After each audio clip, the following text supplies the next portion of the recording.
जय हिंद दोस्तों, आपका एक और नई वीडियो में स्वागत है। दोस्तों, लोकसभा चुनाव संपन्न होने के बाद ये मेरी पहली वीडियो है।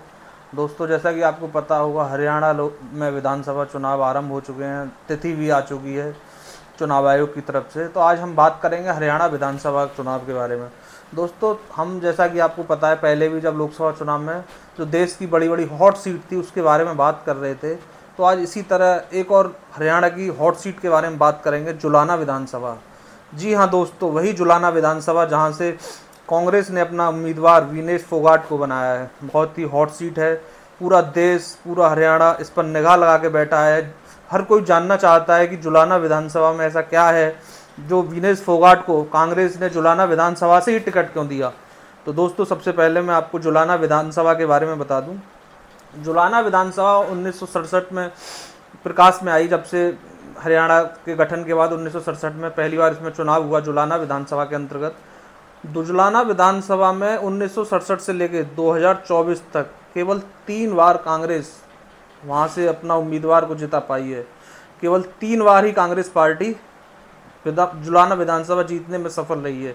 और बात करें आखिरी बार, तो आखिरी बार 2005 में जुलाना विधानसभा से कांग्रेस का प्रत्याशी जीता था। तो करीब करीब बात करी जाए 2005 से लेकर आज 2024 चल रही है, तो हम कह सकते हैं कि करीब 18-19 साल से कांग्रेस के लिए जुलाना विधानसभा में सूखा रहा है।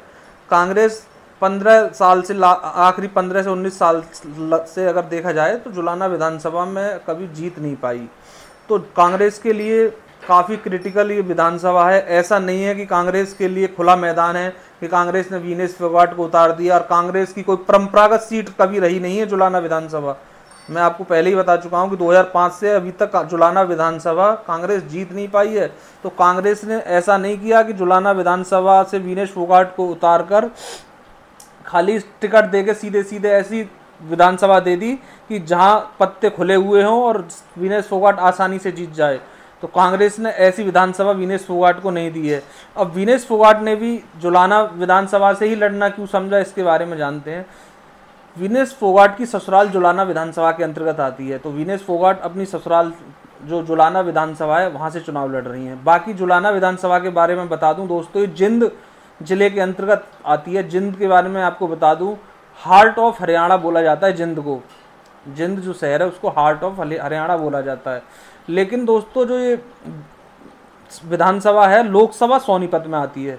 सोनीपत में लोकसभा में आती है और जिला जिंद में आती है जुलाना विधानसभा। ये आपको मैंने मोटा मोटा पूरा बता दिया जुलाना विधानसभा के बारे में।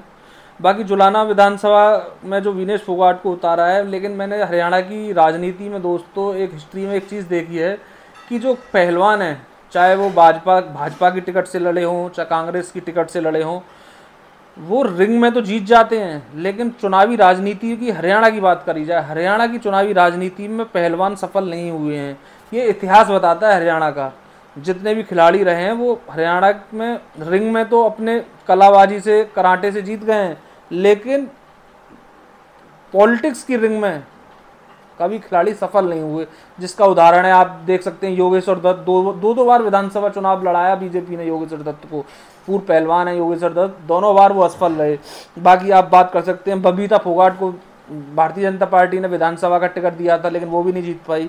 लेकिन 2024 के विधानसभा चुनाव में जो बीजेपी की लिस्ट आई है उसमें बबीता फोगाट और योगेश्वर दत्त दोनों का पत्ता काट दिया है। तो भारतीय जनता पार्टी ने इस बार खिलाड़ियों पर दाव नहीं लगाया है। लेकिन दाव किसने लगाया है? इंडियन नेशनल कांग्रेस ने। किस पे लगाया है? विनेश फोगाट पे। अब विनेश फोगाट की थोड़ा हिस्ट्री के बारे में जाऊं, आप सब लोग परिचित ही हैं। अभी जो ओलंपिक पेरिस हुआ था उसमें गोल्ड में जीतने में वो सफल नहीं रही थी, उनको डिस्क्वालीफाई कर दिया था 100 ग्राम वेट से। ये सब आप लोग जानते ही हैं। और बाकी इससे पहले के बारे में जाऊं तो दिल्ली जंतर मंतर पर जो धरना प्रदर्शन हुआ था ब्रजभूषण के खिलाफ, यौन शोषण का जो मामला था, उसमें विनेश फोगाट ने अहम भूमिका निभाई थी। ये सब आप लोग जानते ही हैं। अब विनेश फोगाट जब से डिस्क्वालीफाई हुई तो जब से देश में एक उनके प्रति सिंपैथी पैदा हुई। हरियाणा में जब वो आई, वहाँ से एयरपोर्ट से जब हरियाणा गई, अपने गृह जिले गई, तो आपने देखा होगा काफ़ी मान सम्मान, लाओ लश्कर के साथ कांग्रेस पार्टी ने उनका स्वागत किया था। खासकर जो दीपेंद्र हुड्डा हैं, जो सांसद हैं, जो कि पूर्व मुख्यमंत्री भूपेंद्र सिंह हुड्डा के बेटे हैं, वो उनकी पूरी आगवानी करी थी। तो कांग्रेस पार्टी का झुकाव विनेश फोगाट का पहले से था और कांग्रेस भी पूरा सपोर्ट करा था कांग्रेस ने विनेश फोगाट को। तो लास्ट में अंतिम में जाके विनेश फोगाट को कांग्रेस में शामिल होती है और उन्हें जुलाना विधानसभा से टिकट दी जाती है। अब जुलाना विधानसभा के बारे में थोड़ा जातिगत बात कर ली जाए, क्योंकि आप जानते हैं खासकर इंडिया और इंडिया में खासकर उत्तर भारत, नॉर्थ इंडिया बिना जाति के बिना कोई चुनाव, नॉर्थ इंडिया में उत्तर भारत में कोई सब हो नहीं सकता। तो ये कहलाना झुटलाना है कि बिना की जाति महत्व नहीं रखती। दोस्तों मैं आपको कटु सत्य बता रहा हूँ, बिना जाति के कोई भी चुनाव, खासकर उत्तर प्रदेश, बिहार, मध्य प्रदेश, राजस्थान, हरियाणा और दिल्ली और ये जो उत्तराखंड, ये पूरा जातिगत, बिना जाति के यहाँ चुनाव होना असफल है। ये कोई कही कितनी भी अपनी बड़ी बातों में कहे कि जाति मायने नहीं रखती। हम आजकल आपने एक नया डायलॉग सुना है कि हमारे साथ 36 बिरादरी हैं। ये सब दोस्तों कहने की बातें हैं। बिरादरी भी उसी को जाती है जो बिरादरी का कैंडिडेट होता है। तो ये कुटु सत्य है। तो हम थोड़ा जुलाना विधानसभा की जातिगत आंकड़े जान लेते हैं। जुलाना विधानसभा में दोस्तों करीब 2.25 लाख वोटर हैं, जिसमें 75 से 80 हज़ार करीब जाट समाज का वोट है, 20 से 25 हज़ार यहाँ एससी समाज का वोट है, 25 से 30 हज़ार यहाँ ब्राह्मण समाज का वोट है। बाकी जो और ओबीसी की जाति हैं, सैनी हैं और बाकी जो वैश्य हैं, ये सब मिला के कुल मिला के बाकी अदर्स में ये हैं। लेकिन देखा जाए महत्वपूर्ण वहाँ जाट और जो एससी समाज है ये अहम भूमिका निभाता है। तो दोस्तों जो जुलाना विधानसभा है, इस पर सब अगर देखा जाए तो इस पर दबदबा रहा है आईएनएलडी का। आईएनएलडी को आप जानते होंगे, अभय सिंह चौटाला की जो पार्टी है आईएनएलडी, इंडियन नेशनल लोकदल, ज़्यादातर उसी पर कब्जा रहा है। लेकिन पिछले जो विधानसभा चुनाव हुए थे 2019 में दोस्तों वहाँ पर कांग्रेस पार्टी तीसरे नंबर पर आई थी जुलाना विधानसभा में। तो मैं आपको फिर बता रहा हूँ कि जुलाना विधानसभा कांग्रेस के लिए आसान नहीं है। 2019 के पीछे जो चुनाव हुए थे उसमें तीसरे नंबर पर आई थी कांग्रेस पार्टी। अमरजीत ढांडा जो कि जेजेपी के प्रत्याशी थे, जेजेपी से, जो कि दुष्यंत चौटाला की पार्टी है जेजेपी, आप जानते ही होंगे जेजेपी को। उसके जो ये थे अमरजीत ढांडा, ये चुनाव जीते थे, इन्हें करीब 61 हज़ार वोट मिली थी। और जो बीजेपी के परमिंदर सिंह ढुल थे, ये दूसरे नंबर पर रहे थे। और कांग्रेस का प्रत्याशी तीसरे नंबर पर रहा था। मात्र 12,400 वोट मिले थे 2019 के विधानसभा चुनाव में। माफ कीजिए दोस्तों, कांग्रेस के प्रत्याशी को 2019 के विधानसभा में, जुलाना विधानसभा में मात्र 12,000 वोट मिले थे दोस्तों।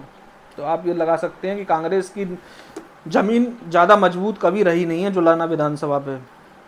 अब बात आती है दोस्तों 2024 की। तो आपको पता ही है विनेश फोगाट के प्रति एक सिंपैथी की लहर है। उनको आयरन लेडी कहा जा रहा है हरियाणा के अंदर। उनका बहुत मान सम्मान किया जा रहा है, क्योंकि गोल्ड में वो एक ही दिन में क्वार्टर फाइनल, सेमीफाइनल जीतती हैं। गोल्ड फाइनल में जाके उन्हें डिस्क्वालीफाई कर दिया जाता है। प्लस वो जो धरना प्रदर्शन था वहाँ भी उन्होंने मतलब अहम भूमिका निभाई थी। तो हरियाणा के अंदर और ख़ासकर जाट समाज के अंदर ये काफ़ी इनके प्रति सिंपैथी है। तो मैं कह सकता हूँ कि विनेश फोगाट, कांग्रेस अगर विनेश फोगाट की जगह अपने किसी और प्रत्याशी को देती तो कहना बहुत मुश्किल था कि कांग्रेस वहाँ से जीत भी सकती थी या रनर अप भी रह सकती थी। लेकिन विनेश फोगाट को जब से कांग्रेस ने वहाँ से उतारा है तो विनेश फोगाट ने टफ फाइट को एक्सेप्ट करा है। टफ फाइट का मतलब जो ऐसी विधानसभा जहाँ से कांग्रेस मात्र 1967 से अब तक 3 बार जीती है, लेकिन उस विधानसभा को विनेश फोगाट ने खुद एक्सेप्ट किया है। कांग्रेस ने उनके सामने 3 ऑप्शन रखे थे, लेकिन विनेश फोगाट ने जुलाना को ही एक्सेप्ट करा है और उन्होंने कहा है कि जो विधानसभा आप नहीं जीत पाए 2005 से, उसको मैं जिता के आपके पाले में एक एक्स्ट्रा विधानसभा दूंगी। बाकी दोस्तों आपको बताना चाहूँ तो हरियाणा चुनाव शुरू, अब तो खैर चुनाव की तिथि आ गई। इससे 15 से 20 दिन, 1 महीने पहले कांग्रेस ने पूरे हरियाणा में फॉर्म भरवाए थे।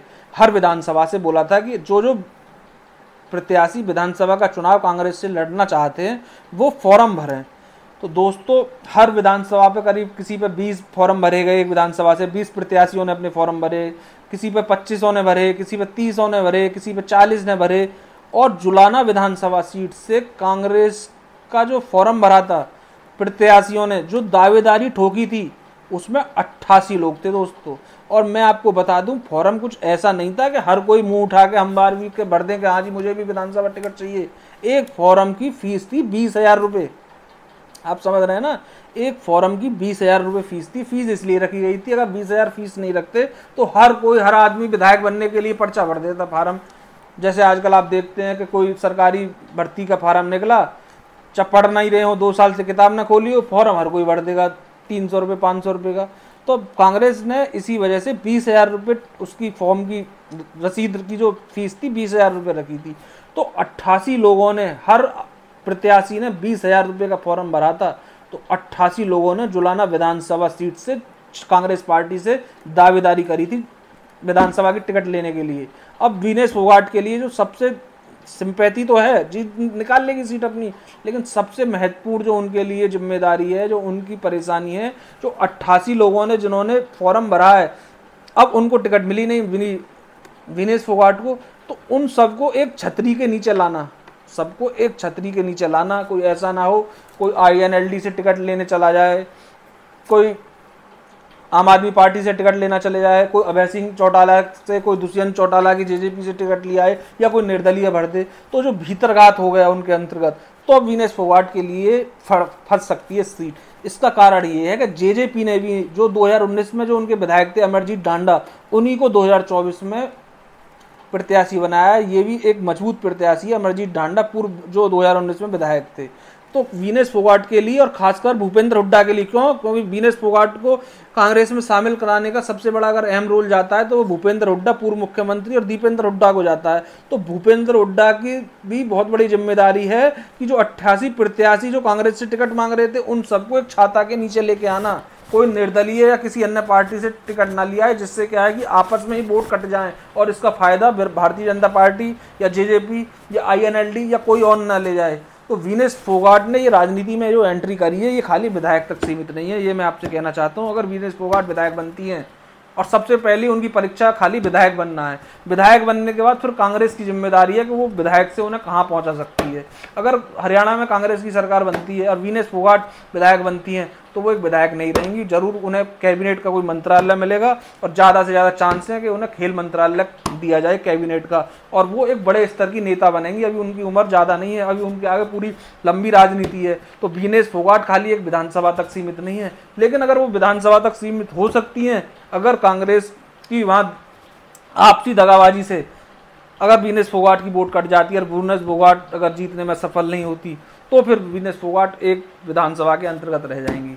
अगर जुलाना की विधानसभा ने विनेश फोगाट को एक तरफा समर्थन दिया, और जो वहाँ के लोकल पत्रकार और जो वहाँ के लोगों से बात चल रही है, उसमें खाली जाट समाज ही नहीं, काफ़ी बिरादरियाँ एक होकर विनेश फोगाट को समर्थन कर रही हैं। वो ये उन सब लोगों के दिमाग में ये है कि इसके साथ बहुत गलत हुआ है। उनका एक नैरेटिव उन लोगों के अंदर ये फीड है वहाँ की विधानसभा के लोगों में कि ये कहीं ना कहीं कुछ लोगों का हाथ रहा है जो इन्हें डिस्क्वालीफाई करा गया है। तो एक सिंपैथी की लहर बहुत बड़ी जुलाना विधानसभा में विनेश फोगाट के साथ है। मेरी काफ़ी लोगों, पत्रकारों और जो लोकल वहाँ के लोगों से, और खाली जाट समाज ही नहीं, काफ़ी बिरादरियों में SC समाज और जाट समाज तो खैर पूरी तरह से समर्थन है। बाकी जाति भी हैं, BC की, ब्राह्मण रहे, वैसे उन लोगों में भी विनेश फोगाट के लिए एक, क्योंकि वो वहाँ की बेटी है, वहाँ की बहू है, तो इस वजह से काफ़ी समर्थन है। और मुझे ये कह सकता हूँ खैर अभी इसमें कि विनेश फोगाट आसानी से जुलाना विधानसभा जीत जाएगी। जो सूखा कांग्रेस के लिए 2005 से जुलाना विधानसभा में था, वो सूखा वहाँ विनेश फोगाट पेड़ उगाने में सफल होंगी, और कांग्रेस का एक पौधा वहाँ लगा जरूर देंगी, और विधानसभा चुनाव जीत जाएंगी। और चुनाव जीतने के बाद कैबिनेट मंत्री वो जरूर बनेंगी अगर हरियाणा में कांग्रेस की सरकार बनती है। दोस्तों ये पूरा था, मैंने आपको बताया जुलाना विधानसभा के बारे में। बाकी आप कौन सी और विधानसभा के बारे में जानना चाहते हैं कमेंट करके बताएं। वीडियो अच्छी लगी हो तो प्लीज़ सब्सक्राइब करें। आप सब्सक्राइब करते हैं मोटिवेशन मिलता है ऐसी एक वीडियो आने के लिए। दोस्तों अपना और अपनों का ध्यान रखिए। जय हिंद। मिलते हैं अगली वीडियो में।